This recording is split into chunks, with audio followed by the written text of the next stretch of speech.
Hey guys, this is the Dark Match for the week, ending in June 16th for the SmackDown and Raw shows. I'm the Revolver Man. I'm Lone Warrior. And I'm DigiFox, the fox that rocks your socks. And I am your foxy friend Backlash, here once again with yet another edition of What's Iron Sheik Tweeting Now? Kevin Durant make Chris Bosh look like O.J. Simpson's wife. Hashtag Team Sheiky. Oh my god. Oh my goodness gracious. Wait, isn't O.J. Simpson's wife dead? That's the the show. That's the joke. Yeah, I was gonna say. I think that's the point. Yeah. Well, God, she's got to be pretty rotten by now. You're overthinking this. Yeah, that's DigiFox in a nutshell. Yeah. So, we're here to talk about WWE for the week of June 16th. And we start with Raw, which is in Hartford, Connecticut. The WWE's hometown, basically. That's where they've set up their offices. Home of the Whalers, Brass Bonanza. And we start off with what else but Johnny Ace motherfuckers. Yeah. Yeah, but not for long. People power. Yeah, because it's not long before Vince McMahon comes out. And I gotta say, when he's not on TV for a while, you start to miss him. Vince is great in small doses where whereas like he'll pop up and he'll be all Vince-like. It's like, yay, Vince. But if he stays too long, it's like, God damn it, Vince. And we'll get to that tonight, believe it or not. And he comes out, he's smiling, he's doing the McMahon strut, and it's wonderful, really. Is he naturally cutting his hair that really weird kind of dome shape now? Apparently. Because I figure it would grown back into a whiff if he was going to keep going with the pompadour look he used to have. Yeah, I think he just decided to change it after the whole Trump shaving him bald thing. It looks horrible, in my opinion, anyway.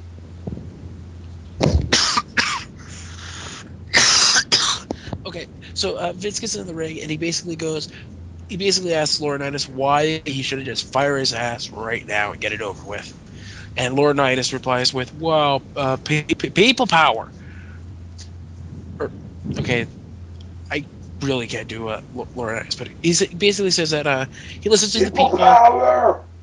He listens to the people, he empowers them, and they love me for it. And Vince turns to the fans and asks them, do you love this guy? And it's like, fuck no. I would have loved if this was like a hyper smarky crowd and they would have cheered and they wouldn't know what to do after that. Well, it's Hartford. It's the perfect crowd for a show like this. True. So, Vince is, Johnny Ace starts scrambling. He's like, "Oh well, we have a lot in common, Vince. We're both astute businessmen." And Vince immediately starts bringing up everything that Laurinaitis has done wrong. Yeah, he brings up about the contract he signed Brock Lesnar to, which has now resulted in 2 lawsuits. Which I'm amazed they remembered that Brock Lesnar still works there. And then he kind of buries Big Show here because he says you signed him to this big deal and the man hasn't performed good since 1999. And like, God damn. Yeah, what What did Big Show do to piss you off, Vince? What a shock. Vince McMahon burying his talent without even thinking about it. What else is new? And then he mentions that, Laurinaitis even hired the wrong one-legged guy. They finally brought that up on TV. I'm so happy about that. And it's actually kind of sad because it's not in these spoilers that they don't mention it. And it's like, come on, that's something that you should be harping. Should be like the whole Zach Gowen thing is just wow. Wait, who is the other one-legged guy they're referring to? I don't know. It was some guy from Florida who I don't know. It just wasn't Zach Gowen. Yeah, surprisingly, Zach Gowen was the guy they wanted to hire. Go figure. But he's about Laurinaitis is scrambling to save his ass, and all of a sudden Sheamus comes out, and he comes out to the ring, and he says, Laurinaitis is right. He's a friend. He's such a good friend that he'll fine you $500,000 and hold a personal vendetta against you because you bumped into him. And Vince does something that we never want to hear again, or that you never thought you'd hear. He mentions that Fire Johnny is now trending worldwide on Twitter. I thought that was a nice touch because they're showing it on the Titantron, and he's just like, oh look what's trending. Because it's like, oh, by the way, Twitter exists. Like, there's your people power right there. Yeah, but no, just the fact that it was Vince and him being technologically aware. No, I thought it was a nice touch though. Oh, true. It's just really weird. Yeah, it's weird, but fuck it. So, Sheamus calls Laurinaitis the worst general manager in WWE history, and he asks Vince to kick him out on his ass. And Laurinaitis goes, "Well, Sheamus doesn't represent the locker room, and I'm gonna go find an opponent that'll make Sheamus sorry." And he goes to leave, and Vince stops him and goes, "Hey, whoa. It better be a good opponent and every match tonight better be impressive. Because if not, at the end of the night, well, you're going to be hearing Vince's two favorite words. You're fired." Speaking of that, do you want to hear an interesting rumor when it comes to you're fired? What? Apparently, Vince was supposed to fire Johnny Ace tonight, but something would cause it not to go through. But they don't want to do that because they don't want Linda's Senate campaign to be associated with a firing, so they wouldn't be called job creators. Oh, good. WWE storylines are once again getting interrupted for Linda's fucking Senate campaign. Which she will fail miserably again. Linda's still doing that Senate bullshit? But what? Remember last time when they were Fuck. actually bringing up video footage of the time she punched JR in the balls? I saw that on I the think the Colbert. damage has been done. I saw that on the Colbert Report. Oh, God. I don't know That what hurts they're gonna my do, but soul. we'll get to this later tonight. Anyways, we go to commercial, and then we come back with a nice slice of bullshit. Because, as you may know, Alberto Del Rio broke his foot at a house show over the last weekend. And how WWE explained this is that apparently in his match against Khali, they say that those 2 brain chops he took that everyone takes every week and nobody gives a shit, apparently that was bad enough to concuss him, but it wasn't bad enough to stop him from his interruption at the end of SmackDown. Yeah, funny how that works. Maybe Khali has mastered like some ancient martial art of time delayed damage. He's got the 5 point. He's got that 5 point heart stop thing, except it's a delayed brain. It's the 1 point brain explosion chop, but it takes like 24 hours for it to actually happen. Yeah. So this leads into the lead from this, and we forgot to mention that Vince trashed. Oh, Johnny yeah, Ace's- he ran the scooter off the stage. It's because Laurinaitis is so upset he leaves the scooter at ringside, so Vince he gets on it and he starts riding up the ramp, he's waving at everyone, then just runs it off the stage, and it really doesn't do anything to the scooter. Scooter's fine. Another thing I kind of found funny was that Vince McMahon was clearly like 3 sizes too big for that scooter. I mean, his legs had to be sticking out all the way in order for him to just ride it. Yeah, it kind of makes you wonder if McMahon's been doing steroids. No. Huh. So, Big Johnny comes out again and says, like, I found your opponent, and he's not in a good mood, and it's Tensai. Ugh. Oh, fuck. Nobody Not cares. Tensai. You might get back hair on you. You know, this was an okay match. It was a very stiff match. And probably Yeah, the stiffest match of the night, and that says something about who will be competing later. I'm not. But I'm not surprised because Tensai spent a lot of time in Japan, so I'm not surprised he's really developed more of a stiff style than before. yeah, and plus it's Sheamus who he's probably not the gentlest guy in the locker room. So I think they just figured, well, we could take it, so they decided to be a bit harder than normal. this Tensai thing, this is just something the WWE just completely fell flat on their face with. Well, Because first of all, nobody cared about him at first, and then they're like, we're gonna put him over Cena, and then he disappeared for a while, and then he comes back and starts losing. well, first of all, these kinds of gimmicks really shouldn't exist in 2012. I mean, this isn't the era where you could have Yokozuna win the belt or anything. The evil Japanese heel is kind of a dead art.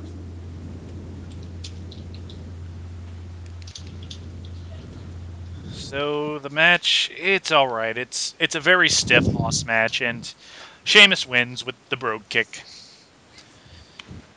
The Brogue Kick. It's not really surprising, but Yeah, Tensai wasn't going over. Yeah, they stopped that idea, like that this gimmick can get over. And we go backstage, and Vince is like, "That was it." yeah, and he's like, well, that's one strike against you, Johnny. So who's going to face Sheamus for the world title? And Vicky walks in, and she noisily screeches that, well, maybe Ziggler and Swagger should face him in a three-way match. And Laurinaitis says that, I've got a better idea, but I want to hear what Teddy thinks. And Teddy brings up, well, why not have Ziggler, Swagger, Khali, and Christian all I fight like for number that. one contendership? I found it interesting that he actually mentioned that all four of these men were former world champions. Like, I actually acknowledging that Ziggler was a world champion. well, For a And you cup of got to coffee. bring up the great Khali's reign from yeah, 2007. Who remembers that? That was during the era of when Batista would always get hurt, but he'd always have the belt somehow. It was the backlash to fucking the Chris Benoit death. That was when basketballs held grudges. Yeah. Oh my god, the I basketballs. think they're trying to forget about that era, but no, apparently not. Okay, I think I'm missing some of my spoilers because I know that after this promo, we go back to the ring where Tensai is kind of pissed off, and he's blaming his manservant Sakamoto for the loss, and he's just angrily screaming at him, "Non-Dio! Non-Dio!" Pronounced exactly like that. Yeah, because let's yell random Japanese phrases in the middle of the states. I'm sure people will get that.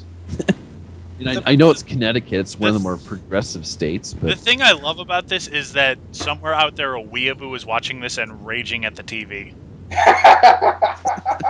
Yeah, The that's... glorious thing is that Albert spent so much time in Japan, he probably legit knows how to speak Japanese just fine. Well, yeah, basically, Tensai ends up kicking Sakamoto to the curb, which may be a good sign that maybe he's going to get a little more serious with his character. And nobody gives a fuck, by the way. Yeah, that's got to keep that in mind. There is no care left to give. So, Sakamoto Tensai feud? No, they're gonna do this thing because, they're going. I don't know what they're going for, but he's gonna remain loyal to him throughout the beatings and things like that. They're really seriously going for this weird sort of Shogun samurai thing, because, yeah, that's what American audiences will really pick up on. It's like, oh hi, Hakushi. Oh my god, that's a long time ago. Anyways, we get a video promo because they're talking about Raw's greatest moments, and Who was it that they were talking? Was this Triple H? It was Triple H or Cena, I think. No, because Cena already went. So I think this was Triple H, and it's the show that Seth Green hosted.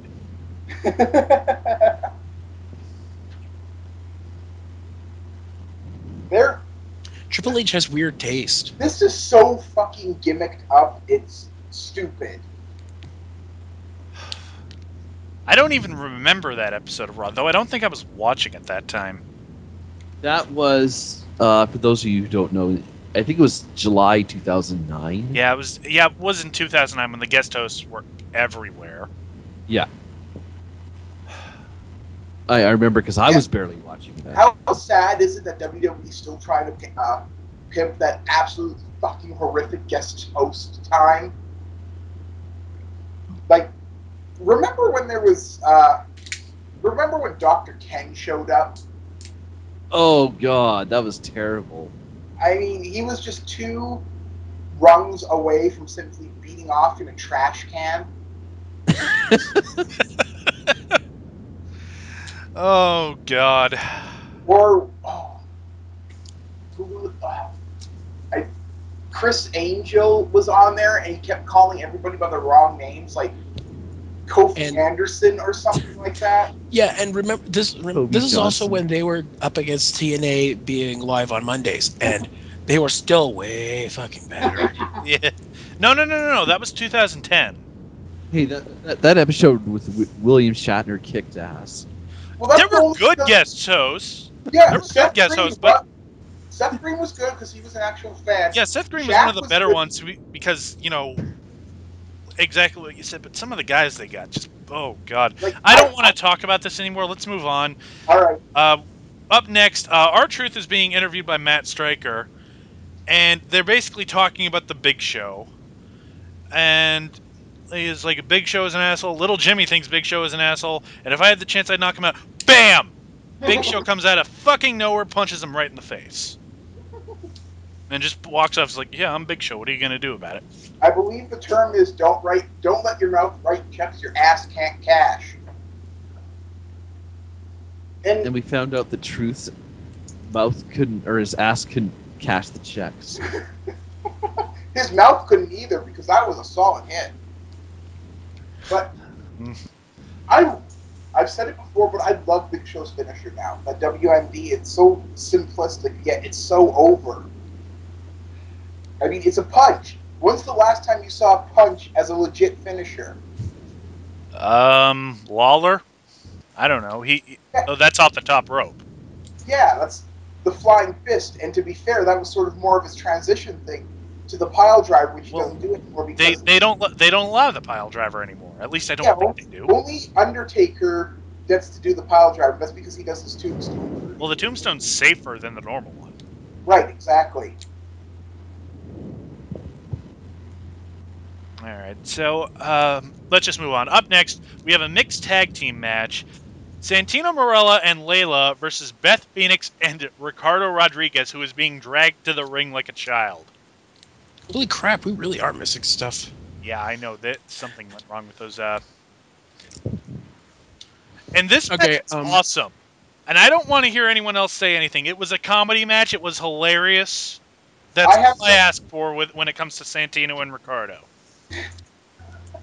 As I mumbled to myself, it's pretty ironic that Beth Phoenix is by a country mile the beefiest person in that ring.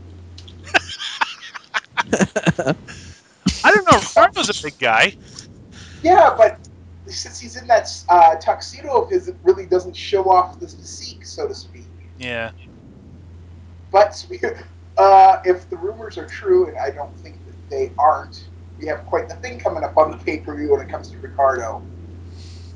We can only hope. Yeah. The thing is, I really don't remember all of this match. I know it happened. I mostly remember the finish. The finish is that Beth hits Layla with the glam slam and gets the win.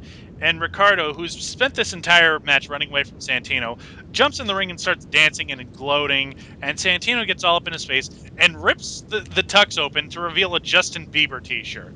That was so fucking random. Like, you know what? With Vince the way he is, I was expecting it to be an NSYNC shirt. Is Justin It's Bieber a even still popular? Because people it's a kind of New Kids on the talking. Block shirt. Yes. He is? I haven't heard. Oh my god. I don't know. I just haven't heard. Whatever. It's just we don't associate with people that are into Justin I don't know. Bieber. I took that to mean like he's in a fad that was popular 2 years ago. Like, yeah, he's not near. Well, maybe not, because I was reading an article that compared Justin Bieber to the fucking Beatles when it came to women going nuts for him. Which I have to assume is a slap in the face of every Beatle and Beatle fan in the fucking planet. It's a slap in the Yeah, face. because the Beatles appealed to more than just women. What were you about to say, Backlash? It's basically a slap in the face to everyone who enjoys music. No kidding. You know what? I'm getting depressed. It was a funny spot, and it was meant that Justin Bieber is supposed to be pathetic. I'm okay with this. Up next, we have David Otunga talking to Vince McMahon, saying, like, if you're going to need a new Raw general manager, there's nothing better than a Harvard Law graduate. You know what I was wishing, but we didn't get? That Vince McMahon would bring up the last time. So there was someone from Harvard in WWE, i.e. Christopher Nowinski. Boo-hoo. But no, instead he just says, there's two things I hate in this world, suck-ups and lawyers. Yeah, that's why he doesn't. That's why he hates Jerry McDermott. Yeah, you can tell Vince has been sued a few times. He's seen the inside of a court a few times. He's being sued right now. Thank you, TNA. For absolutely evil purposes that were explained in a show a few weeks ago. So, Kofi comes in and says that R-Truth is dead, and he wants Big Show tonight. If you're going to get Big Show, you're going to get him in a steel cage. Yeah, it's supposed to be a preview of. What? He calls it a preview of what Cena could expect at the pay-per-view or something. And okay, this is kind of dumb. It's not really dumb, but it's they're basically sending Kofi into. Kofi's not gonna win. They're sending Kofi off to die. Well, Kofi should have been jumping up and down when it was announced as a cage match, because Kofi could have brought out a taser. Fry Big Show's nuts off. It's the unwritten rule in wrestling of do not bring with you. I know. Which strangely only applies to the WWE. If this was CZW, or hell, even if this was even TNA, someone would probably think of that.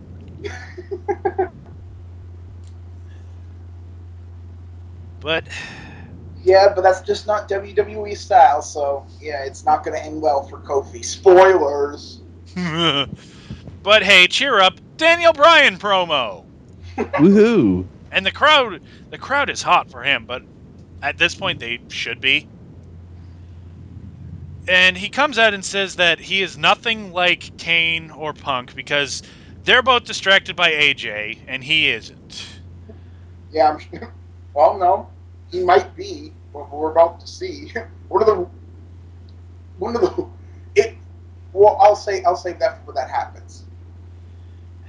And he goes on saying they're just jealous, and that because of this, he has the advantage going into Sunday, and he's going to walk out the new WWE champion. And then we get yes, yes, yes, yes chants, and this brings out CM Punk. Yeah, Punk comes out and he says, AJ's pretty cool. He says she's way out of Bryan's league, and when it comes to being in the ring, Bryan is even close to Punk. He says, AJ's crazy, but he digs crazy chicks, and that regardless of who he has to beat, he's going to be walking out as the champion on Sunday. Bryan's like, I used to respect you, but you've changed. You're the biggest sellout in WWE. And Punk says, I spoke my mind last summer, but I haven't changed one bit. I've achieved success on my own terms, but I can't say the same about you, Daniel. It's like, fucking cribbing from Creature of the Night, apparently. Oh, in jokes, I love them so. He calls Daniel Bryan a goat face and a couple other things. It's like I'm just waiting for them to make a T-shirt of that says goat face on it. Yep, that's going to become a T-shirt because apparently anything related to Daniel Bryan instantly becomes a hit meme with everybody. Yeah, he keeps on going until Kane comes out. And Kane, all he does is he starts going over all of the crazy shit he's done. What You know, the fuck? he's What the fuck is Kane doing here? Seriously, I have no problems with Kane, but third wheel, anybody? It does seem like a third wheel. It's like, oh man, that's Yeah, Daniel Bryan. the problem is that they hyped Kane up so much when he returned, and then after he feuded with Cena, they had nothing for him to do. That's why we had that horrible Orton Kane match at WrestleMania, and now they have nothing for him to do again, so they just threw him into the main event.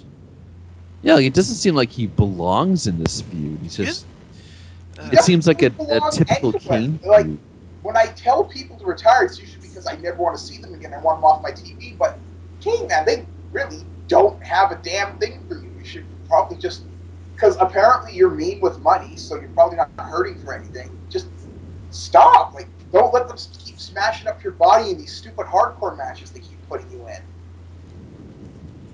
yeah, but Kane starts listing off as like, well, I set JR on fire, I shocked Shane McMahon's testicles, I tombstoned Linda McMahon on her head, Attitude era, he should have said. I was in the Attitude era. that wasn't even the Attitude. Some of that was not even the Attitude era. That was all after he demasked, I think. That was, yeah, I guess. Yeah, it was. That wasn't the But end. he's like, but he goes, my pipe bombs are actual pipe bombs, and that's why I'm gonna leave No Way Out with the title. Terrorism. I thought he was going to mention the tombstoning Linda McMahon, but maybe that would have been like too. He mentioned something involving graphic. Linda or Stephanie or someone. I just couldn't get over the pipe bombs comment. Like, ha ha ha, I'm going to blow up the ring in our match, and you are both going to be dead. I am going to lay the line area with IEDs, I should say. I think slowly but surely WWE is getting over the whole terrorism scare. Yeah. Oh great, we're going to have people in ski masks come out and kill the Undertaker again. Hey, we practically had that with Sting, but we've already talked about that. Oh, yeah. Let's not get into that because up next we have AJ coming out, and she wants she's crazy. She's a crazy bitch. She's like, I looked into Kane's eyes and I saw that he had a heart, and I'm not over Bryan, but Punk is just the coolest guy ever. And she knows that the best man will win on Sunday. God damn it, AJ. This is what happens when you don't watch wrestling all your life. You should know that Kane likes his women a few degrees below zero. Oh! No, that's not true. That's not true. What about Lita? He's attracted to STDs. Boo! But Lauren Ennis appears out and he makes a tag match. He's like, I need to do something to impress you tonight. So, Kane, Daniel Bryan, you got to put aside your differences because you're going to be tag team partners tonight. And CM Punk, your partner will be AJ. Dun dun dun. Oh, this is not going to end. This is going to end weird. Yes, it will, but we'll get to that because up next we have our Fatal 4-Way Elimination match. Christian versus Khali versus Ziggler versus Swagger. Damn good match. Definitely. One of these wrestlers is not like the other. One of these wrestlers sucks. Well, hey, it's not Swagger's fault. Hey! I'll give you a hint. It's not Swagger. And it's really stupid because pretty much all three guys have to team up to take out Khali right off the bat. And are they? Since they had to came up with that excuse for Alberto, are they instantly going to start re-pushing Khali as anything other than a giant doofus? Well, no, it's more the fact that the longer you have Kali in there, the more likely it is that he'll randomly brain chop somebody and take them out, and you just want to get rid of the big stupid guy really fast. But does that mean the brain chops his full finisher again? I guess. It probably Yeah. will be. Fuck, I can't even remember what his current finisher was, so I don't care.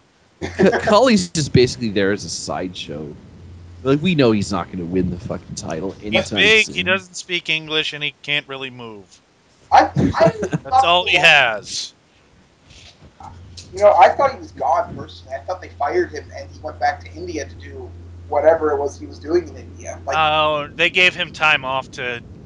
He was like in a Bollywood movie or something, and then he came back. I thought it was.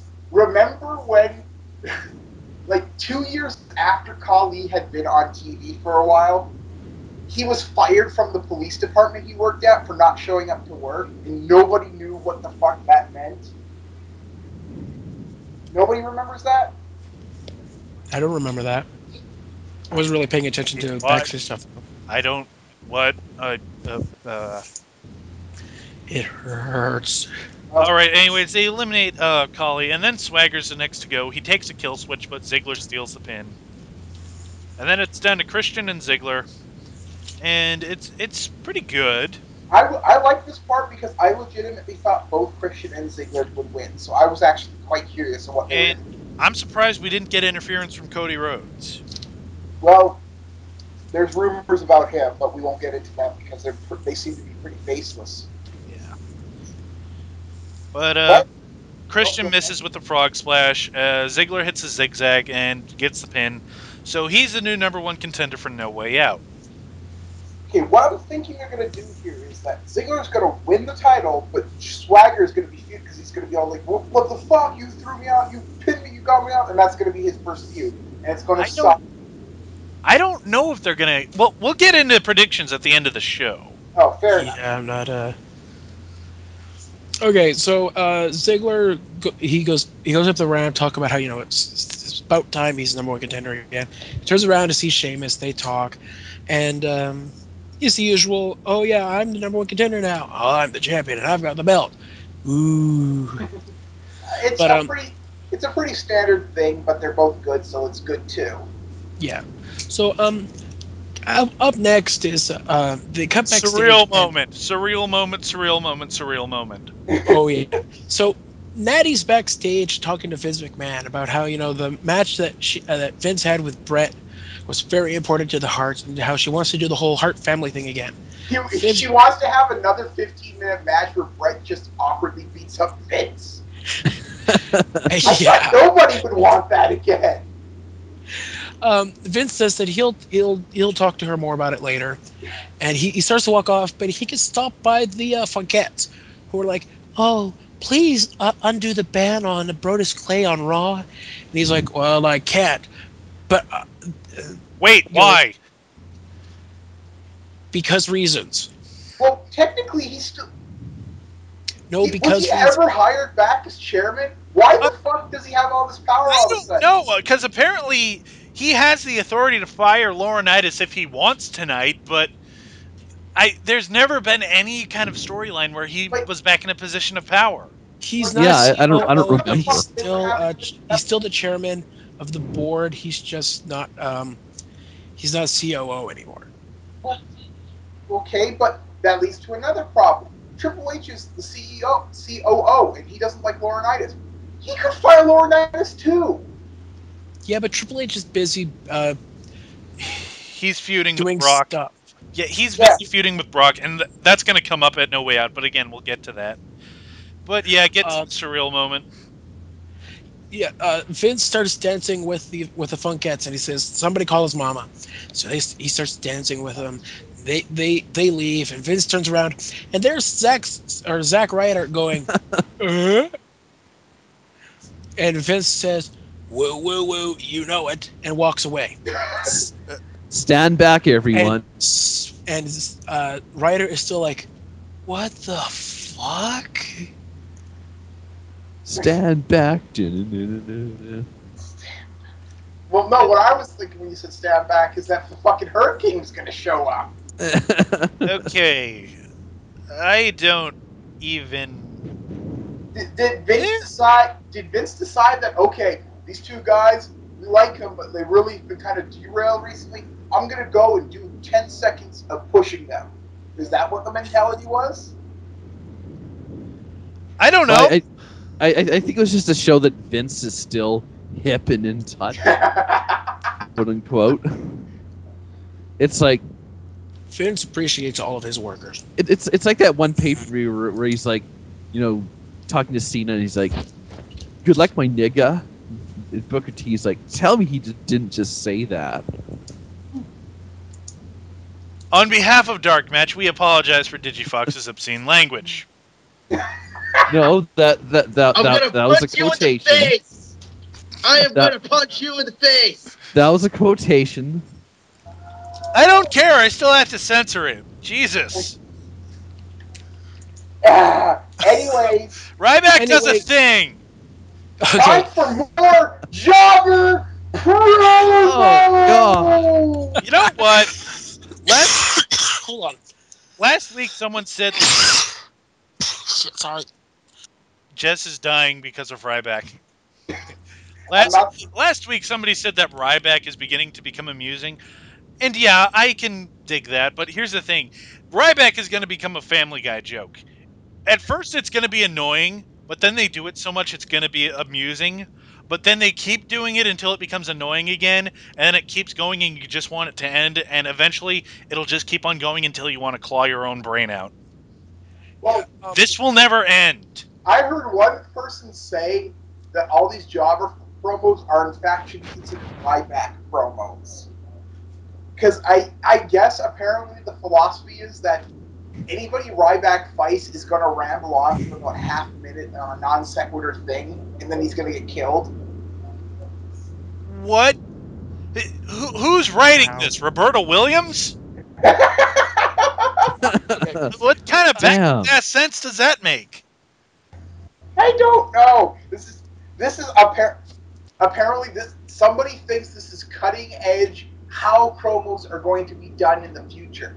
You're going to have your opponents cut the promos for you. Yeah, this is the one thing I liked about this was that Ryback was out first and he's in the ring like, "Where's my food?" And these two chumps come out and they talk about how they're gonna make Ryback wait this time. And they get to the ring and one of them charges Ryback and the other guy's like, "Nope, I'm not doing this shit." As Ryback just destroys the guy who runs at him. The other guy's like, "Nope, I'm getting out of the ring and I'm gonna run for it." So he gets out of the ring and he runs around the ring, and Ryback gets out and just fucking kills him with the lariat.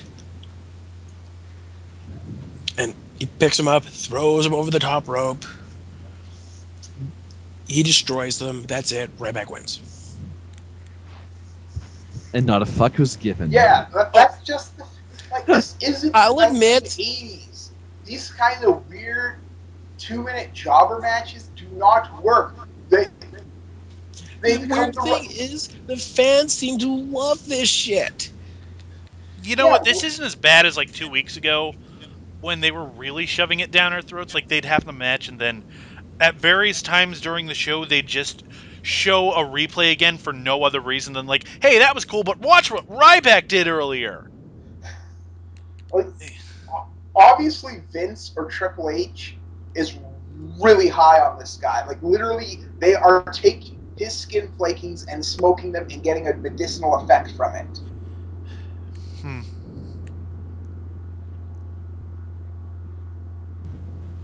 So then we have a backstage segment in is it McMahon's office or? I don't know, but he's I talking with saw Hornswoggle and they just mock JR some more.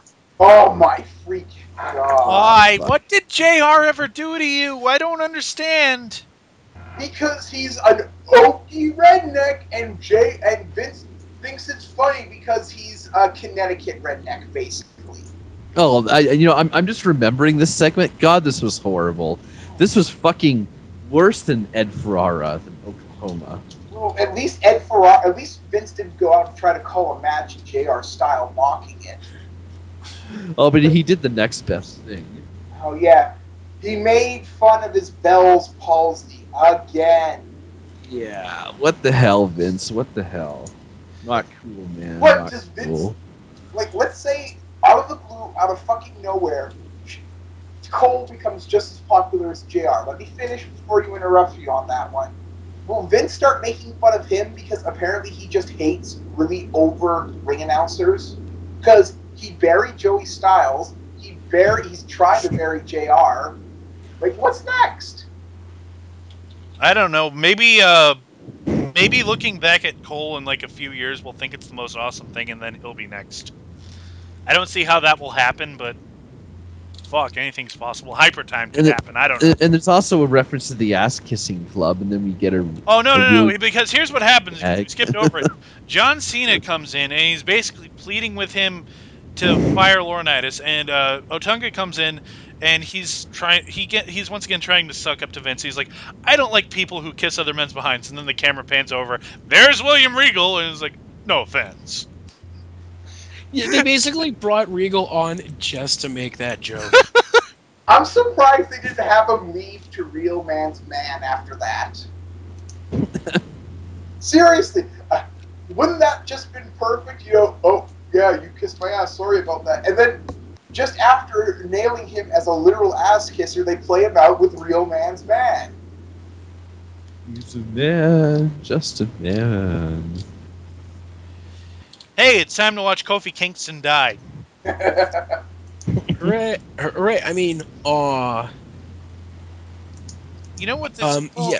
I'll get to it. They bring it down, and they also announced that David Otunga versus Brodus Clay is going to be the pre-show, the YouTube pre-show for No Way Out.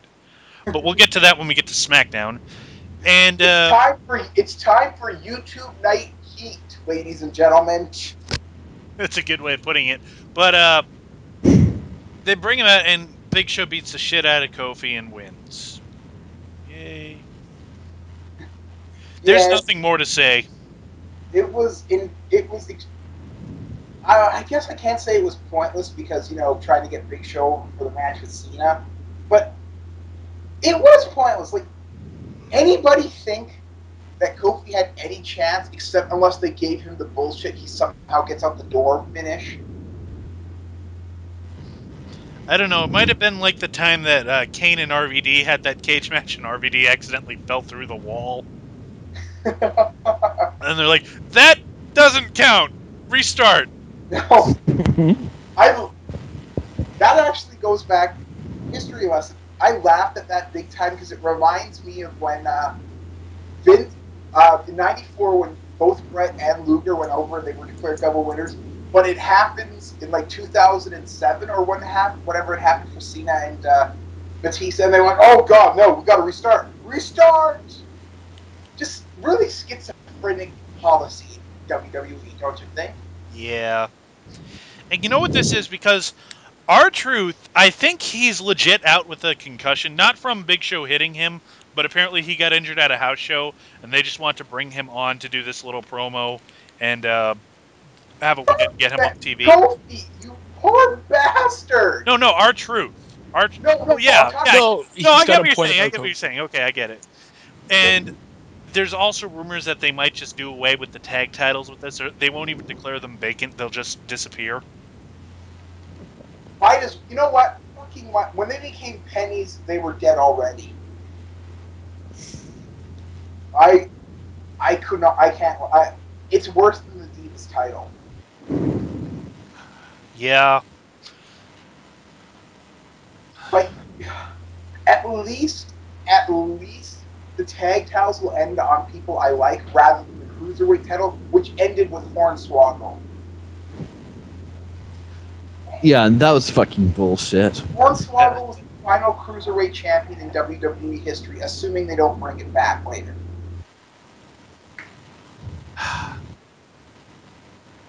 Well, we have a Sin Cara match. Yeah, Sin Cara. You know what? This was the first time I'd seen him wrestle since he came back, and oh, has he not improved? Hey, he hasn't botched as much. Not as much, but like he still can't really do a good head scissor takedown. Like, and he was the like greatest Kurt draw. Hawkins kind of landed on his head when that happened. It's like, Did oh, we that just is skip? not how you're supposed to take that. Did we just basically skip over the show Kofi match? No, Although it was pretty much Kofi dies. Big Show wins. What do you think happened? I think we just bothered to not talk about it. Yeah, like, was there any... Like, I even said, like, the only way Kofi was going to win that match is they gave him the bullshit... Well, no, I take that back. They might give him the Russo win, in which Big Show literally just booted him through the cage. Which is still totally what I'm expecting to have happen at No Way Out. Yeah. So yeah, Sin Cara beats Kurt Hawkins, and yeah, he doesn't botch as much, but he still looks very sloppy and very awkward. I think it says something that fucking Kurt Hawkins is getting more screen time on Raw than Zack Ryder. Oh yeah, wow. Oh, my God, that is just... Wow. Isn't that kind of depressing? Yep. Remember when he was the, like, holy shit, this is the new way people are going to get over in the WWE? And then they fed him to Kane so they could feed Kane to John Cena. Shit. Absolute most pointless reason. Like, And so they could turn you know what they should have done? They should have took Cena off TV before WrestleMania, but that was a long time ago. Who cares? But yeah, they go after that. They We get do a a bunch of we get a hype for No Way Out, and then Daniel Bryan is backstage, and Vince McMahon comes up to talk to him, and Bryan's like, "Huh, I didn't think you'd notice someone like me." And Vince, kind of mocks him and says, like, if you're walking down the street with a bag of groceries, no one's gonna recognize you as a WWE superstar. And it's like, hey, didn't you fire me and then had to rehire me when everyone asked you to? it's like you fired me before, and I've proved you wrong, Vince. Oh, And you know what? He should have just like went up to Vince, like put his like elbow on his shoulder and just whispered in his ear. But Vince makes a comment about how you know about the WrestleMania match with Sheamus, and is like, I've never done something in 18 seconds. I'll let you think about that. Yeah, Tori By the Wilson, way, Melina, lies. Pat Patterson. Oh, god damn it, man! Oh, Don't act like you're disgusted. You freaking said it. well, no, they did do a segment back in 2007. They did allude to it themselves. But no. The show the locker room for a mystery man from Raw's past has been brought on by Laurinaitis in honor of the 1000th episode, and they do a bunch of hype for this episode, and they go into the ring where Heath Slater's in the ring. You know what? He's Everyone hates Heath Slater. I find the guy adorable now. Yeah, I actually really like Heath Slater. I mean, the man's an idiot, but it's just amusing to watch him now. Who would have known that? Well, I guess he's that big of a star because, unlike what Heath Slater just said, it's not Slater. It's not Slater. Fucking hell! I ruined my gimmick. He basically goes on to say, like, nobody cares about old farts from WWE's past. It's my time now. It's Slater time. But then what would come on? It's time. It's time. It's Vader time. Oh, and oh my god, this crowd fucking. If they hadn't been alive before, they were alive now. This crowd lost it. I doubt even WWE was expecting to get that much pop for Vader. They're probably going, damn, we should have had Sean actual job to him back in the day. But yeah, Vader comes out looking pretty, like, a lot better than the last time we saw him in WWE, where he was literally falling over himself. Yeah, And this is pretty much the Vader makes Slater look like a bitch more than usual. Oh. And the crowd actually starts chanting, "You still got it," to him as he's, Yeah, compare coming in. that to Sting. I was just about to say that. Like, compare that to the TNA crowds who will chant that. They chanted that for fucking Neidhart. Remember? Oh. Ugh. But You know, pregnant Neidhart, Oh. Oh, Octomom Neidhart. oh, I stop, think I stop. missed that. Bad memories, bad memories. Yeah, Shit. it's not. Anyways, Vader beats the shit out of Heath Slater, finishes him off with the Vader bomb, pins him 1, 2, 3. So I And guess Vader's going to be around at the 1000th episode of Raw. Look forward to that. I hope we see a proper Vader bomb at that time, the actual power bomb, and not the Yeah. splat. Because I know WWE's been leery about letting him do that ever since the incident with the Jobber back in WCW all those years ago. Anybody remember that? I remember the No, one. I feel like I should, but I don't.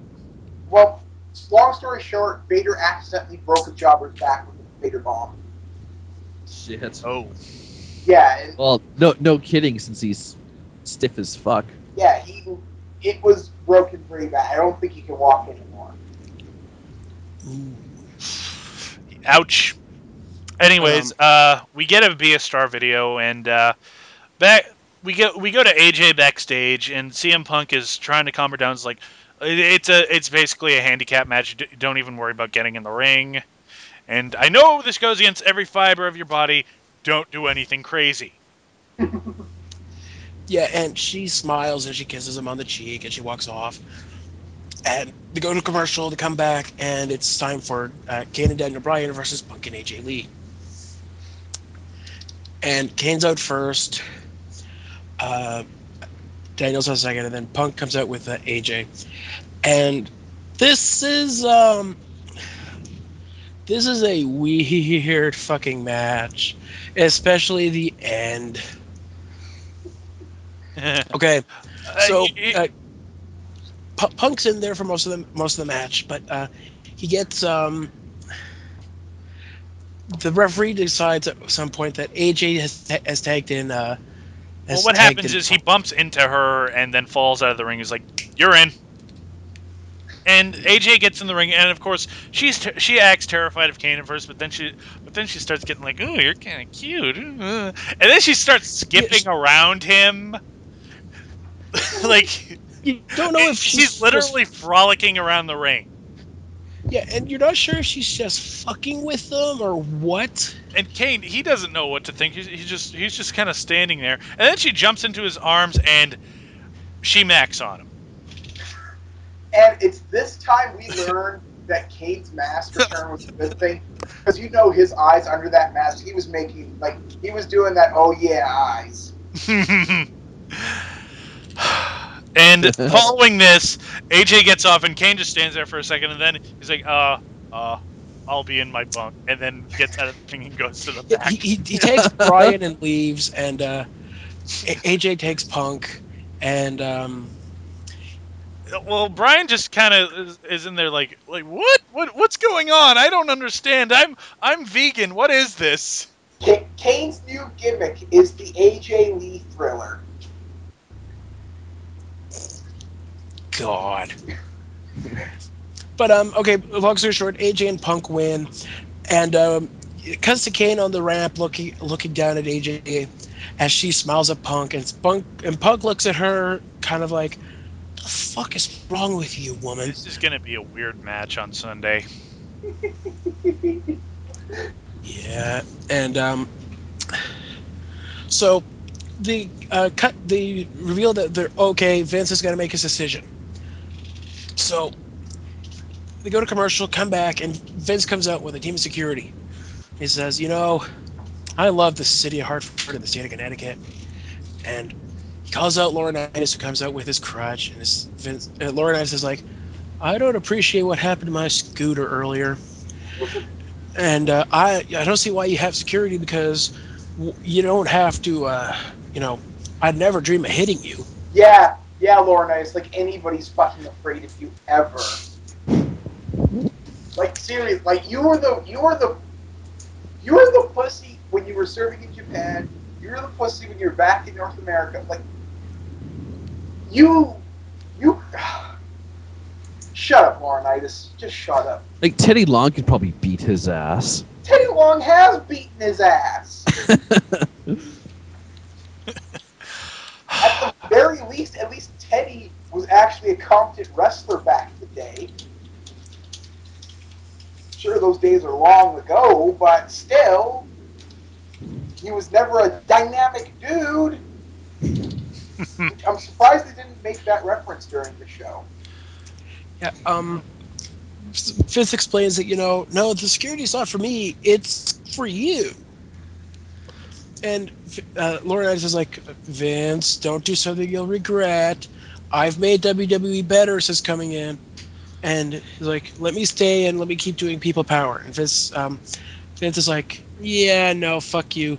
You're, and out comes Big Well, where's Yeah. the Big Show? This is where things start to get dumb because Big Show comes out and is like, Vince, I could hit you and you could fire me, but then you'd have to pay me millions of dollars. And Big Show just has like his best troll face, like I'm gonna beat the shit out of you if you fire this man. Well, I'm just thinking, well then, if that's the case, if you somehow got this magical contract because WWE still doesn't know what ironclad means, but that means, guess what, Big Show? You're going to be leading the charge to get WWE shows in Siberia. Yeah, that's exactly what I was thinking. Like, don't fire him, make his life a living hell. If you gotta pay him, make him work for it. I know, like, Big Show, you have you have your arms tied to your legs match with everybody in the roster. Like, apparently they might as well have just flat out said that Big Show has creative control in his contract now, because that seems to be how they're running with it. He is now the Hulk Hogan of WWE.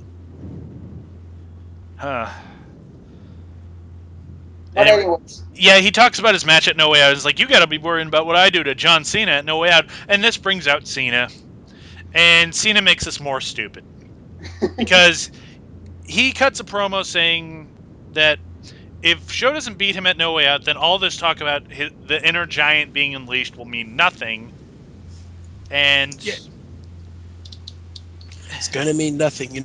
If you lose to me after all of this talk of how you're gonna destroy me, and you disappoint them, your life is gonna be hell. Because you got your ironclad contract. That means no one's gonna fire you, but everyone's gonna be here making fun of you for being a failure. Again. John Cena, you are literally the only person who gives a shit about that. It makes you sound like the biggest kiss up dork on the planet when you talk about shit like that. But this gets dumber because Big Show says it's like, you beat me. What does that really mean? And Vince is like, I'll tell you what it means. It means that he beats you at No Way Out. Laurinaitis is fired. They Dixie Cartered it. They Dixie Cartered it. It's like, I can fire you, but I'm gonna let him beat you first. Vince Russo has somehow taken over both writing duties somehow. He's the masked booker. And then Mike Tenay is somehow going to show up on Raw to scream, oh shit, it's Vince Russo. So, Show and Cena get into it, and security tries to break him up, and Show basically does what Show does and starts tossing security around. Laurinaitis goes to get involved, and Vince moves in, and Show throws the weakest looking WMD ever, and it doesn't even touch. I don't think it even touched Vince. He goes down like he was shot. Yeah. At least he sold it like the champ. Further continuing the other part of Vince McMahon appearing on Raw, the Vince dies. Yeah, you think Vince wouldn't want to be on Raw anymore, considering that he gets the crap kicked out of him every time he shows up on it. And every time Vince does take a bump, he's comatose for 6 months. Man, they must have installed a private ICU at Titan Towers or whatever they're calling it nowadays. Like, damn it, warm up the machines. He's done it again. Like, that private jet of his is now just an air ambulance. Oh. It does explain the diva hiring practices, though. You need someone to give Vince sponge baths. Yeah, but somehow Johnny Ace gets them all, and Vince. That's the real reason why Vince wants him gone. He's stealing all the sponge baths. Okay, well, we should move on to SmackDown. Yeah, SmackDown. SmackDown was all right. SmackDown was SmackDown. It's always SmackDown nowadays. We start off with AJ coming out, and she's going to explain why she kissed Kane, but before she does, she gets interrupted by Vicky Guerrero screaming at her because, like, nobody wants to hear you talk. Everyone wants to talk about Dolph Ziggler. And here comes Ziggler because they've got to shove in a whole month of hype into one night. No kidding. Like, and you know what? As much as I like Vicky, I still like her. She needs to get away from Ziggler. Yeah. As hard as she's trying, nobody gives a shit about Ziggler. Ziggler needs to hit her with the title belt after he wins it, and that will give him a lot of heat. But I care about Ziggler. Or it might turn him face. Ziggler. What is Vicky so hated that the fans will cheer a woman getting hit in the face with the title belt, which they do present always as some kind of fucking death belt. Yes. Yes, I think she might be. But let's digress. Sounds good. So I guess stupid. So Dolph gets in the ring and he says, after a pointless tag match with Jack Swagger, I told everyone that I'm better than this crap. And on Monday, I proved it. And I'm going to become the new world champion. And I'm not going to let some 95-pound, whacked-out, harebrained, disgruntled Hot Topic employee all non-complementous and steal my goddamn spotlight. Jesus Christ, Ziggler, did you rob a fucking bookstore? Where are you finding these words? I guess he's been taking speech lessons from Jericho. And AJ says that, she stopped giving a shit about what he was saying about halfway through. And that, she's wondering if she's supposed to be insulted. And that, she thinks that the bleach in his hair has seeped into his brain and tells him that he's delusional and if he thinks he's going to become world champion. And that goes double for grandma. You know what I'm surprised that AJ didn't bring up, because I kind of figured she would? I'm surprised she didn't beat out that every day Dolph Ziggler's looking more and more like Beavis from Beavis and Butthead. Seriously, if his hair went up higher before it got slicked back, he would look like Beavis. Like, seriously. But that's what happens with peroxide, I guess.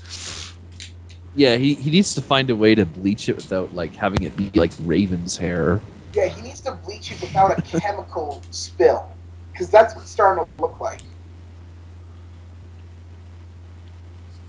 So, But, anyways, this go pretty ahead. much brings out CM Punk. Man. Yeah, we're getting started early tonight. CM Punk showed up on SmackDown. When's the last time that happened? No, it happens quite often. Like, I think it was there 2 weeks ago. I guess. Yeah, they've dropped brand separation. Yeah, I know, but usually that only went one way. Like all the No. It goes both ways because if you recall, Dolph Ziggler is a Raw superstar going for the World Heavyweight title. Oh, that's right. And so was Alberto Del Rio. That's right. Well, I guess I forgot because they decided I guess the draft's never going to happen again. Yeah, they're not. They dropped that because like everyone's on both shows.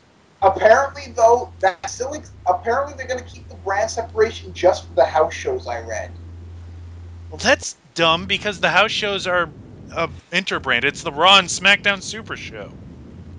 But apparently they wanted to keep the official brand separation so they could have the right to have a house show not have certain wrestlers on it, I guess. Oh, that's dumb. Anyways, It's a money thing. That's pretty much all it is. Yep. Let's see here. Yeah. Sorry for going kind of light on this. It was a very. it It was a was a very long SmackDown promo. to. It wasn't bad, but it just went on forever. It was a SmackDown meant to build Raw and the pay per view, and too many SmackDowns are like that. Yeah. So Punk. Uh.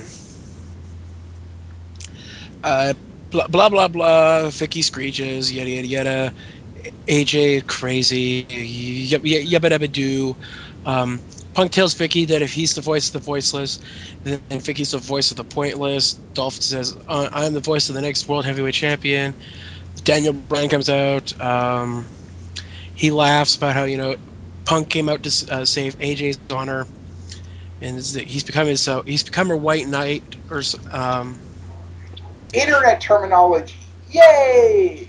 she's making out with Kane, and he's still out there saving her ass on Friday, and that AJ probably told Punk that oh she kissed Kane to save Punk from Kane, but it's a bullshit reason. She's just crazy, and that he doesn't think with his junk, and that hey, this bitch cost me my title, and that brings out Sheamus. And I just wanted to get through this. This is the quickest way we're probably going to. Sheamus is like, nah, you lost your title because you're full of your you got your head up your ass. You keep talking out of it and stuff.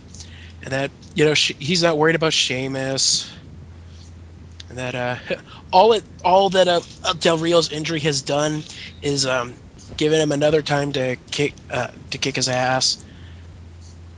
And they're gonna have their match right then and there.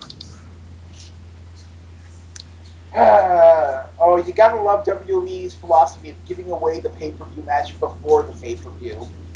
Yep.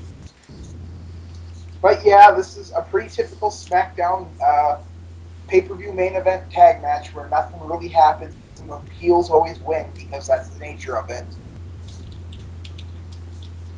But remember, does anybody remember the revival of Saturday Night's main event? I Briefly. remember watching it one night, then it went away. This kind of reminded me of when they did the WrestleMania one where it was Orton, Angle. Yeah, I know Angle back in WWE. This is a long time ago. And fuck, he even won the title of Rey Mysterio taking on John Cena and somebody. I can't remember who John Cena was fighting at that WrestleMania, but it was I think it was just Triple as H. then as it is now. These kinds of matches are so pointless because they're safe as hell because they don't want to wreck an already wrecked main event. So it's just pointlessness. That's all I got to say.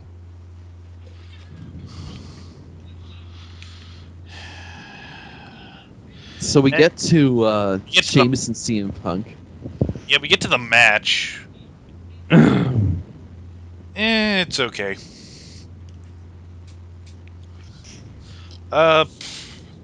Yeah, we're kind of unenthusiastic here, aren't we? Jeez. No, okay, well, let's get past this because it gets better as Yeah, this. the match is okay. Basically, what happened? The finish was kind of weird because Sheamus goes for the brogue kick, but for some reason AJ throws Vicky into the ring, and this distracts Sheamus, and Ziggler gets the roll up. Maybe she wanted him to bro kick Vicky. That's my own guess. That's the only explanation I can get for that, but I think that's kind of the point. It's supposed to be weird and nonsensical, but yeah. So Dolph and Bryan win, which means they're going to lose on the pay per view. Lose. Mm. Yeah. So there's some post match shenanigans until Kane shows up. Yeah, Kane comes down and he picks up AJ, who got kicked into the apron by Vicky, and he starts to carry her off, but then Punk attacks him from behind, and he puts her down and starts beating the crap out of CM Punk. And then they brawl for a while, and that's it. She was laughing her head off too. Like, am I the only one that's expecting her to show up? She's gonna look like she's gonna have half her face. She's gonna have half a Kane mask and half of her on the other side, fake CM Punk style tattoos on her arm. Nobody's fault. Nobody's going with that. You're not going to see the half and half, AJ. Mm. All right then. It could happen, but you'd have to figure Daniel Bryan into it. He's a non-factor. Yeah. Anyways, up next we have Brodus Clay backstage cutting a promo saying like that he's mad that he can't be on Raw anymore, but he knows that John Cena's going to put away Big Show, and after that he'll be able to go back on Raw. And following the commercials, we get Brodus Clay versus Heath Slater. What do you think happens? Match. So wait, I want to go back for a second. I want to say since Brodus Clay is cutting promos on John Laurinaitis and how unfair he is and how much he can't wait to see him gone, does that mean he's going to help Big Show win at the match at No Way Out and then become another one of his stooges? No, he'd have to get fired first. Ah, gotcha. Anyway, yeah. So yeah, this match couldn't have lasted more than 10 seconds. And after that, Brodus is dancing in the ring. He's celebrating when David Otunga attacks him from behind. And they try to put over, oh, he pulled a hamstring. Oh, he's going to be injured. But we know that's not going to be the case. You know what he should have done? David Otunga should have blinded Brodus Clay with a flashlight and all the baby oil he puts on himself. Seriously, that guy... David Otunga is Carlton if Carlton ever discovered steroids in the show, and Will Smith wasn't there to tell him to stop. That's a good way of looking at it. Seriously, doesn't he look like Carlton if Carlton... Yes! God. I think it's kind of the point, even if WWE doesn't realize it. They even referenced it. I'm pretty sure Cena's brought it up before, yeah. The way it could have been more Carlton is if he came from Princeton rather than Harvard. And I can't believe I know that much Fresh Prince trivia, even though I can't say Fresh Prince. Well, it is the story all about how life was flipped turned upside down. All right, moving on. Up next, we have a Divas match with Layla on commentary. It's Beth Phoenix versus Alicia Fox. And it's it's another short jobber match, and you're going to be hearing that a lot tonight, probably. Yeah, this match is basically meant to put over everybody going into their pay-per-view matches, which I guess is the point, but it does not lead to an exciting show. Yeah. Beth Phoenix wins with the Glam Slam, and that's it. After this, we get another promo for the 1000th episode of Raw, and this time it's Hornswoggle talking about his favorite episode of Raw, which was the Muppets episode. Now, I gotta say this. I don't agree with people who say that episode of Raw was like one of the worst ever, because did you just not have a childhood? Beaker was cutting promos with John Cena. Yeah, we learned that Sheamus and Beaker are cousins.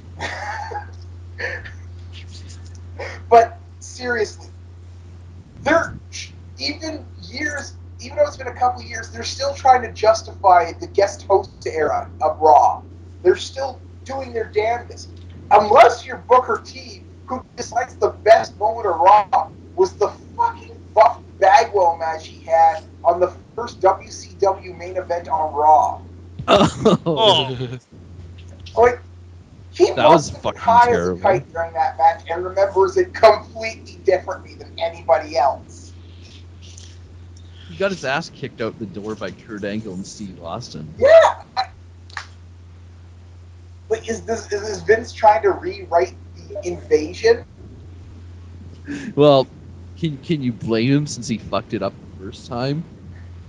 Fair enough. Yeah, unfortunately, after this, Johnny Ace another motherfuckers.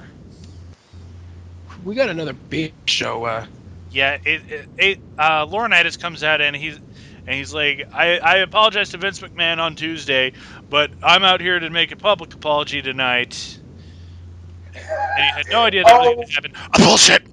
that And has to, that I made an apology Tuesday night, but I'm apologizing tonight. Has to be an in joke about the fact that the show is recorded on yeah, they Tuesdays. pretend it's live. But that had to be such an in joke because I who know. would realize that?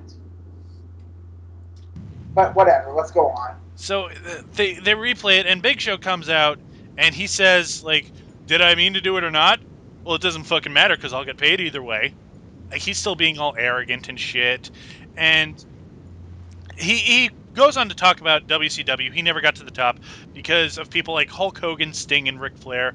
TNA jab, TNA jab, TNA jab. Even though I think Ric Flair is coming back to WWE. I was just about to say, isn't Ric Flair trying to get back to the WWE and they're receptive to that? Yeah, he's coming back. Would they not want to bury him? Well, I don't know. I guess they just couldn't think of anyone else.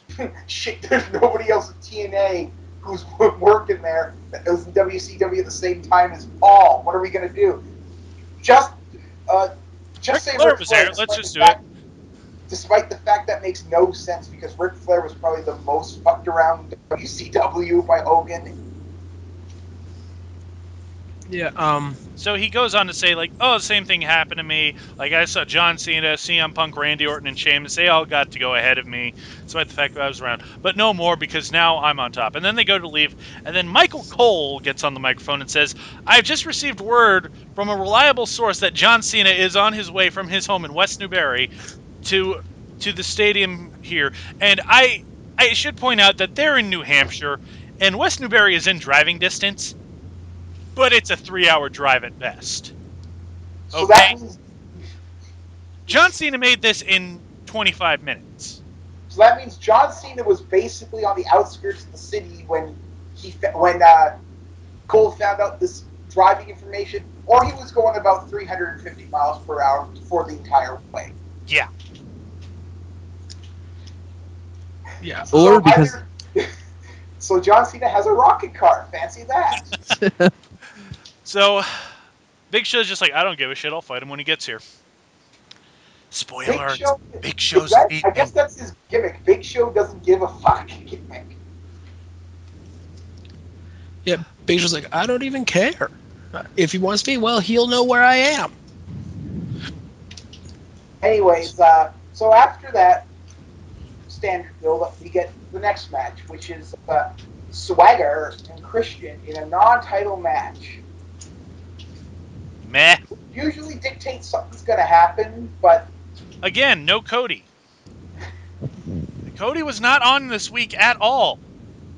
well, So much for the Intercontinental title kind of being hyped. here's the rumor. The rumor is that he was suspended, but he was caught with a prescription something, is the rumor, but he had a receipt for it, so he didn't get suspended, but WWE still wants to keep him off the air for a little bit, just to keep up appearances. So he's going to have the match at No Way Out. He's obviously going to lose, and then they're going to keep him off. Okay, whatever. Like, apparently he's not in the same boat that Orton's in, because apparently everything coming out of WWE on Orton is that he's fucking on, which is thank Christ almighty. Well, no, I thought he was just 60-day suspension. Apparently, the rumors I've heard is that after that 60 days, WWE has absolutely zero intention of booking him in anything, not even curtain jerkers. Well, that's WWE, but Vince might say, like, I want him in the main event.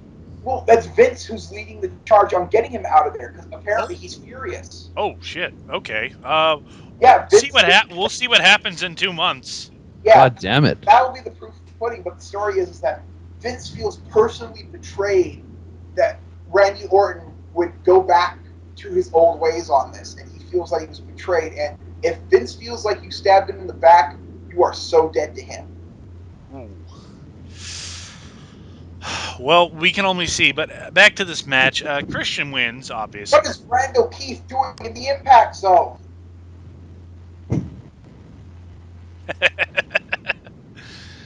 Yeah, I don't think TNA is going to last long enough for Randy to get in there. I mean, with the 60-day suspension, then he gets released. He has another 30-day non-compete. You really think TNA is going to last another 3 months? Come on. Fair enough, fair enough. But anyways, after that diversion, we go back to the match, and It's a good match. Christian wins with a frog splash. when did we start doing the frog splash? I kind of He's been doing that ever since he won the title. Because Is it apparently, I don't know. I guess he's finally realized that he's not very good with the kill switch. Because that move just looks like he has such a hard time pulling it off. Well, the problem is the kill switch takes like 10 seconds to set up. But again, I keep pointing this out. Watch Edge versus Ziggler from the Royal Rumble 2011. He did it so effortlessly. Who knows? Who knows? But so I guess it seems like, has Christian ever had a high flying thing? Like outside of the TLC matches that they had with the Dudleys and the Hardys, has Christian ever done any high spots? I can't recall him being a high spot guy. He was always kind of like the antithesis to From what Hardys. I can tell, No. he's capable of doing high spots. He's just never really wanted to be that guy because, of how injury prone those people are. I guess he's decided that the frog splash is still over because it's still associated with Eddie, and so I guess that's what he decided to be a good finisher. It's quick. I can do it easily, and well, it was the finisher he was using in TNA. I guess now that he's a face, he has to use more of a face move. I guess I don't know. I think that's he the used logic. that in TNA. God, it's been so long. I completely forgot what he did in TNA. So following this, Ryback does a thing, and after that we have I'm just saying Ryback does a thing. That's all that needs to be said. When he does something different, we'll tell you. Okay, the only thing I'm going to say is that he went up against Mike Testa and Eric Cohen. It's like, Mike Testa. What a name, Mike Testa. Yeah, I don't know why you're telling us this. Like we're supposed to know who that is. I don't know. The only thing I remember about these guys is that they started telling knock-knock jokes. Apparently, they ran out of promos. They ran out of promos that can cut jobbers. They ran out of jobbers that can cut promos, and now they don't know what to do. So following Ryback does a thing, Tyson Kidd is in the ring, and he's going to face Damian Sandow. And I love Damian Sandow, seriously. This guy. Oh, he's the hottest thing going today. He's the genius. He's fucking the genius. Okay, that was coming up there. He does. He's ripping off the genius Lanny Poffo. And it's beautiful. He's doing it so much better. Oh, go fuck yourself. All right. So they have a match. It's a very quick match. It's another squash jobber match. Which, yeah, it's getting old by this point. At least their names for Damian Sandow. Like, at least we know who Tyson Kidd is compared to Mike Testa. I will never get over that name. That is a horrible name. Yeah, if I was a wrestler, I would insist on that being also, changed. Sorry to interrupt, but we've just got some messages in that apparently the reason why Cody's gone is that he's doing work for WWE in Turkey, of all places.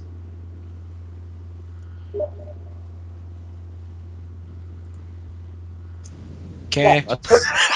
I just love the stunned silence. Okay. Moving on. Googler. Oh, no. Why do they have to remind us of this? We get another Raw 1000th episode moment, and it's Michael Cole, and it's time they were in England, and he got knighted. God, this is fucking dumb. bullshit. I feel sorry for any British, English, whatever fan that had to put up with that crap, because I know that the monarchy is sort of just it's sort of a running joke. I mean, they like the queen, but kind of nobody else. But that had to offend them. That had to piss them off. Like that's like that's like if a promotion in England was in America and they had a fake Obama give somebody a fake Medal of Honor, basically. You're giving WWE ideas. Yeah, this Sir Michael Cole crap is just it just fucking sucked. Yeah, Really and fucking sucked. Oh, hey, fun fact: the Damien Sandow match was technically the main event because there's no more matches. Damien Sandow, main event star. It has a ring to it, doesn't it? yeah. So following the bullshit of that, Cole is kind of insufferable. He was like, "Did you see that? Wasn't that an amazing episode of Raw that happened on?" Oh, you just want to smack him a bit. Then they run down the card for No Way Out, and we recap what the Big Show promo from earlier, and then we cut to Cena, who's arrived by his rocket car, and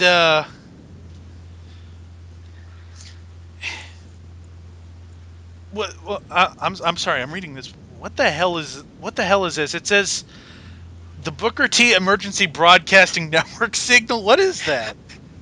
Is that What? just a joke from Lords of Pain? Yeah, if anything, it's Booker T making noise about, oh, hey, it's Cena.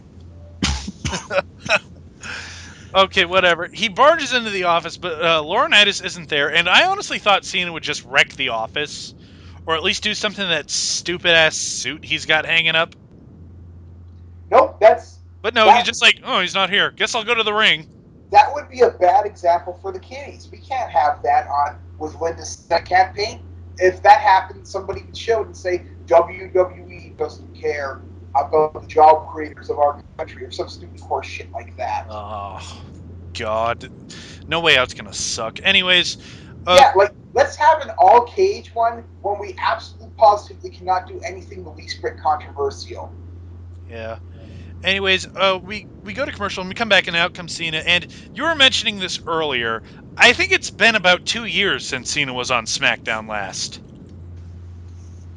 Like Because he hasn't been around for a while. That's like the one guy they keep off SmackDown. I guess they decided that this SmackDown everybody had to be on to like really hype everything up, which isn't a bad idea. It's so random because for the longest time SmackDown's been the nothing show. Suddenly, oh fuck, we gotta make this matter. Well, that's because of all the stuff that's been happening with people with people getting suspended, people getting injured, stuff like that. Like we gotta hype everything. We gotta cram everything in last minute. I guess. I mean, apparently Lesnar is on the fence because both UFC and WWE were furious at what he did. So that's a glorious move, Lesnar, you fucking moron. Yeah. They sent Cody to Turkey for some god's sake. No, they sent Kofi. No, Cody's Cody. quasi suspended. Orton's No, legit. Cody's been in Turkey. That's what I said. Oh, Cody's been in Turkey. Yeah, Oh, like I thought you said that happened to Kofi. no, I said Cody's been sent to Turkey to do promo work, which just seems like a complete waste. I don't listen. Because he should be feuding with Christian. Orton might be just gone. Orton might be just finished. Gone. Goodbye. Well, we're in the home Their stretch. entire upper card has been decimated. I mean, they have Cena, who never gets hurt, and even if he does get hurt, he has Wolverine-like abilities to regen. So he's always going to be around. They brought Big Show, and they're kind of working. And then they have the car crash of Ziggler, CM Ziggler, Daniel, and Sheamus in the. Isn't it sad that the world titles are at best semi-upper card? I don't know. WWE is a mess right now. Like they completely fumbled everything following WrestleMania. Signing Brock was a mistake. They signed all this developmental talent that really was they tried so hard to get over, but it just didn't work. Everyone is getting slammed with suspensions and injuries. It's not a good time to be a writer for WWE because the company's a mess. That is the best way to put it. It's like, once again, you're completely right about Brock. Apparently, all Brock has done is piss off the back since he's been there. Yeah, apparently they don't even want to finish the Brock Lesnar angle that they started because of how this has gone. Like, what a shocker! The guy who left you high and dry before is going to leave you high and dry and cause problems. Yeah. It's been well known that this guy is one of the biggest crybabies in the industry. The thing is that he doesn't want to be an MMA star. He's always still wanted to go back to football, but football doesn't want him. Yeah, and apparently Triple H is supposed to address everyone at No Way Out about the situation, and he's probably just going to say they're just going to say the lawsuit has been settled, Brock Lesnar's gone, and they're going to set up the next thing Triple H does. They're going to bring back Kevin You know Nash. what? We're really getting ahead of ourselves. We'll talk about No Way Out. We got to get through the Cena promo. Oh, fuck.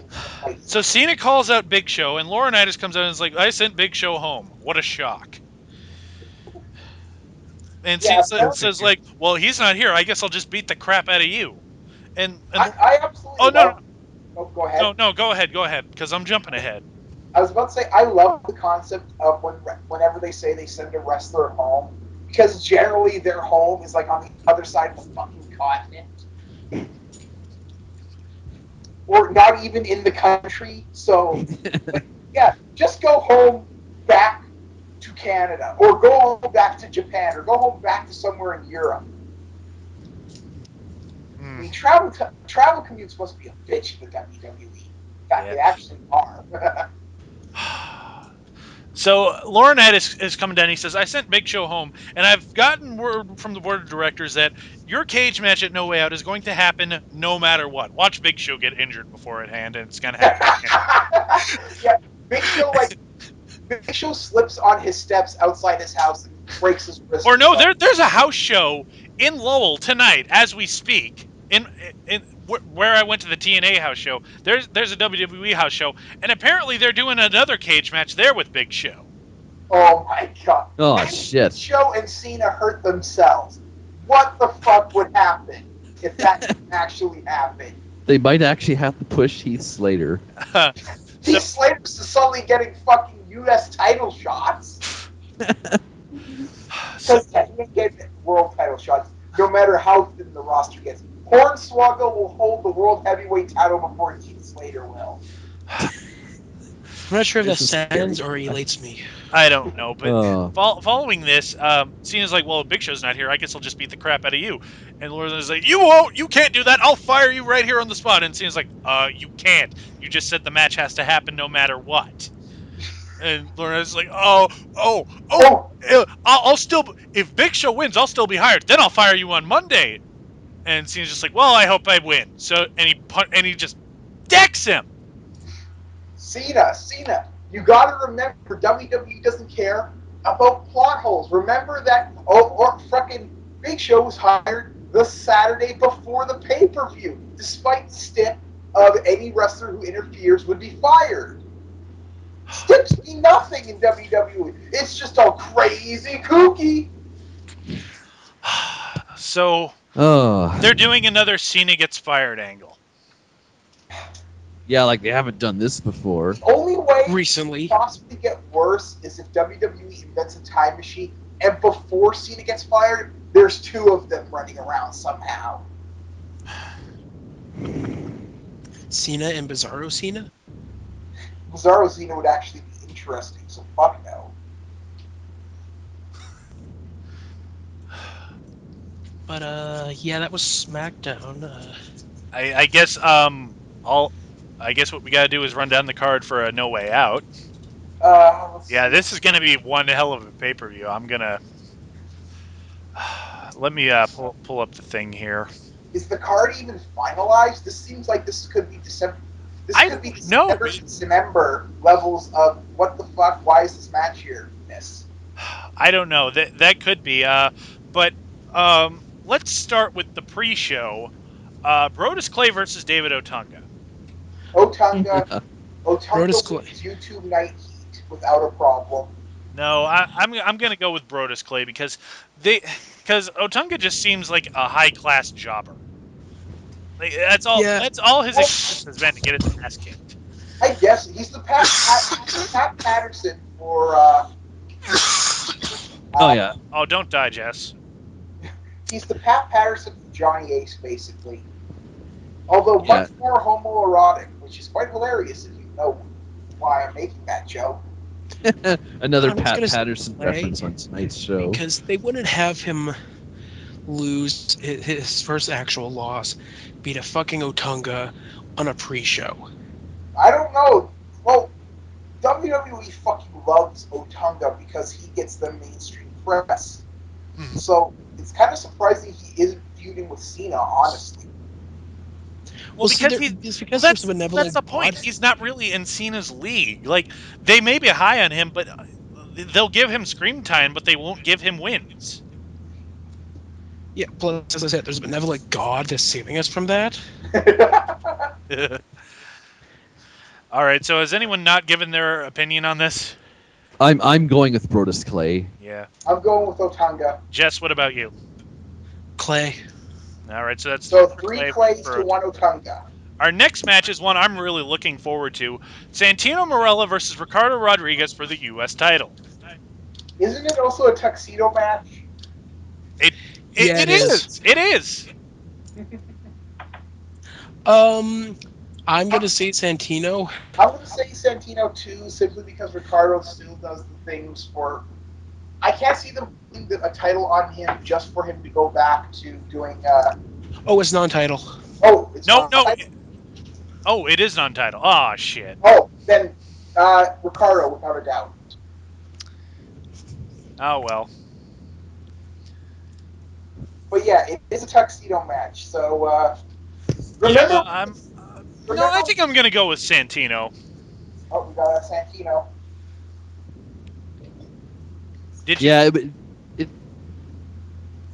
I don't see how they could not have Santino win a match like this. He's fucking Santino. He owns the I think comedy they made it scene. a non-title so Ricardo could win. All right. So, moving on. Do you remember the Fink versus Harvey Whippleman tuxedo match they had on Raw like in '96?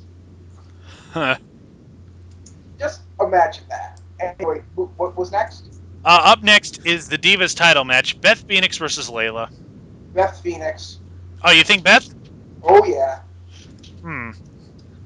There's really nobody else in the Divas division, though, is there? I mean, what? Are we gonna give Kelly another push? Kelly's gone. Is she? Yeah. Yeah, she's taking time off, and there's they're pretty sure she's not coming back. Yeah, Vince is furious at her because she's doing things on her own rather than going through WWE channels. Then yeah, because I think Beth Phoenix, because there really aren't any other heels in the company, and doing face versus face for a while with Layla isn't going to sustain. So Maybe we're going to see Natalya come back to relevance because they just simply don't have any talent left.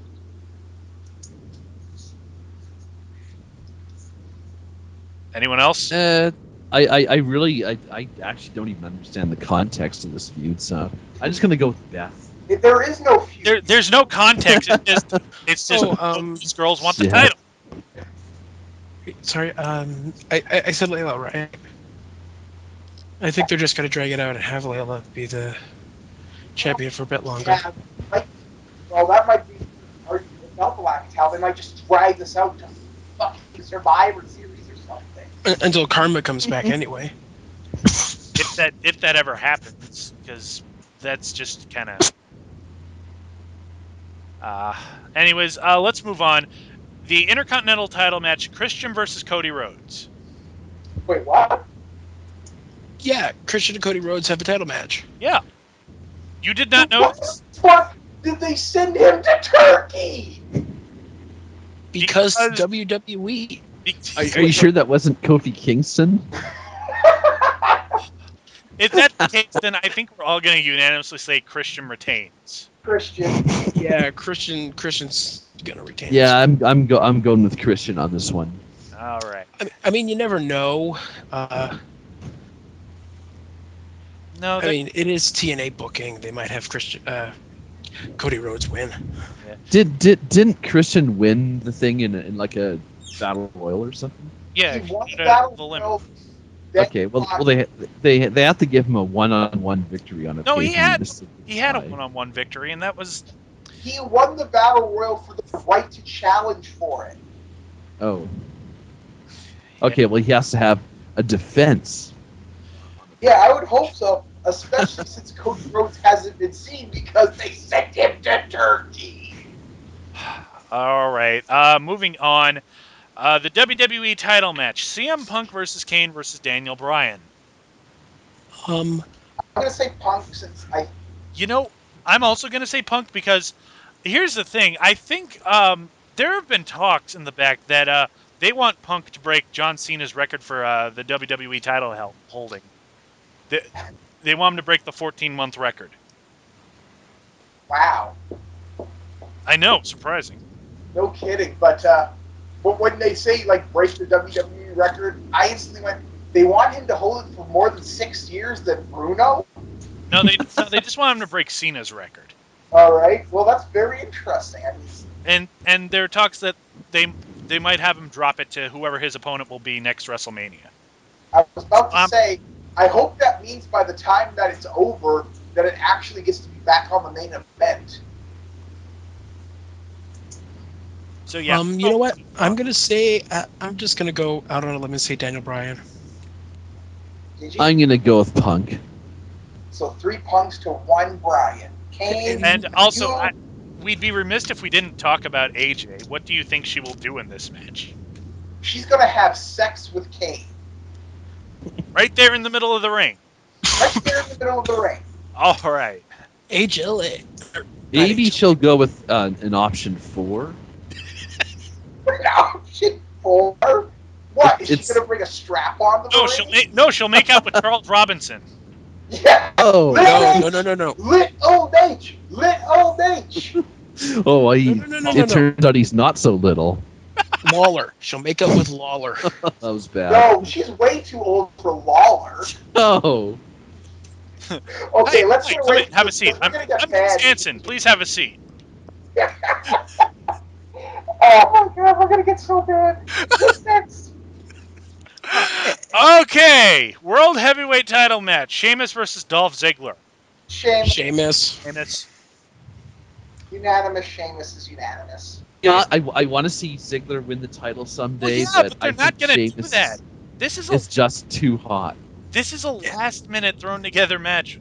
Like, why would they give it to Ziggler? No, I said Yes, Swagger would make more sense because they obviously don't give a fuck about him. And let's be fair. Sheamus. Yeah, Sheamus is going to win. There's one match before we get to the final one that we should bring up: the obligatory Ryback squash. I'm just going to go out on a limb and say Ryback. No, You know what's going to happen?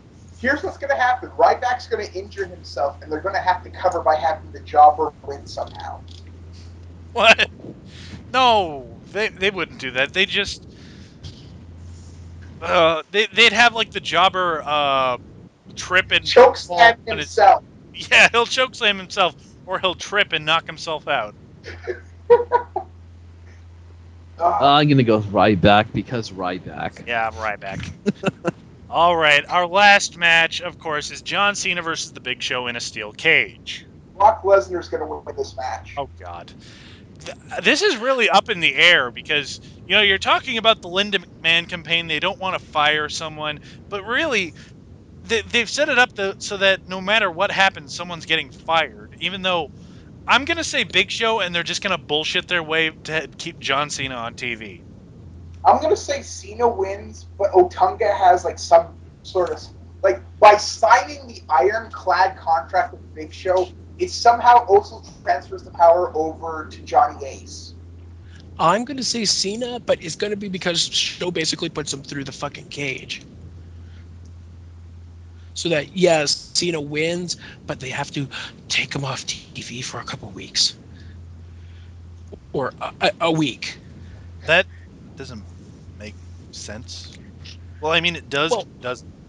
Yeah, they're never going to take Cena off TV. Like I said, the only way this could possibly get worse is if they somehow make it so that there's two Cenas running about Raw. no, no, It's no. fine. I mean, just they have done it before. Worse, they've put somebody's won because they've gone through the cage. That's what happened when Austin faced Show in a cage. No, that's what happened when he.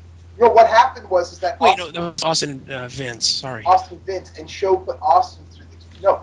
Show put Austin through the cage, but Vince fell in off first, so he won. I think is what happened. No, I actually think that Austin won. And then they did it again when when Henry put Show through the cage, and yeah, they like to do that spot. Apparently the thing is WWE doesn't build their steel cages to any kind of code. well, they also did that with in WCW with Vince Russo.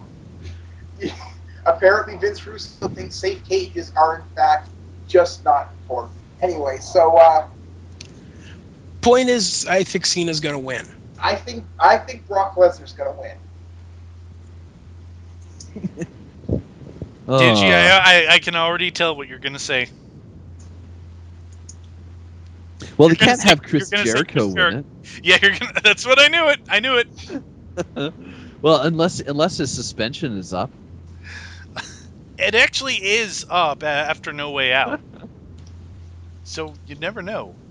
He could So- Yeah, technically but his come back and gimmick is win it. now his gimmick mysteriously becomes he fucking hates Brazil for no reason.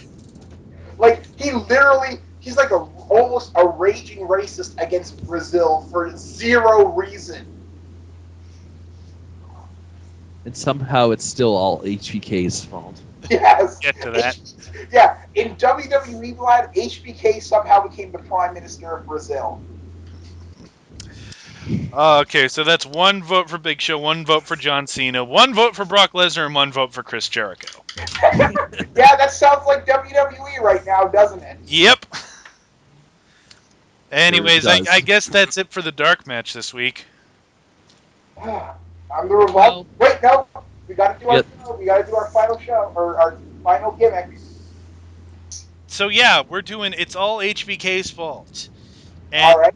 I'll tell you what's all HBK's fault. These mounting injuries that everyone seems to be getting is all HBK's fault. Apparently, he is supplying everybody. Apparently, he's become the Coke pipeline like he was in the mid-'90s. Vince, the king of licked alligator moments, is all HBK's fault. The absolute trying to re-justify the guest host of WWE is all HBK's fault. Ryback throwing a guy so hard it knocked out the other guy is all HBK's fault. I guess he taught him that move.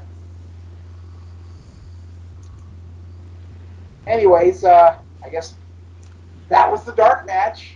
Yeah, I guess it's time to bring this one home. I'm the Revolver Man. We have to do a spiel. promotional Somebody shit. do the plugs. Oh, okay. Digi, you haven't done the plugs yet. You do them. Okay, so don't forget to subscribe to us on Blip TV or YouTube to keep up to date with all our videos. I think the username is DarkMatch Wrestling with one S. You can also like us on Facebook. You can follow us on Twitter at DarkMatch Wrestling with one S. You can also follow us individually on Twitter, or the Twitter things will pop up beside our names. Don't forget to check us out, TRE Productions, where our videos plus lots of other great stuff is hosted. We're also on Reviewtopia in the community section. And last but not least, visit us at the Spoonie Experiment forums, where we hang out and you can chat with us, and we'll chat. We'll mock you. Yeah. That about does it for that. So I'm the Lone Warrior. They're them. And I'm DigiFox. I'm the fox that rocks your socks. I'm the Revolver Man. And I am your foxy friend Backlash. We'll see you next week. Good night, good luck.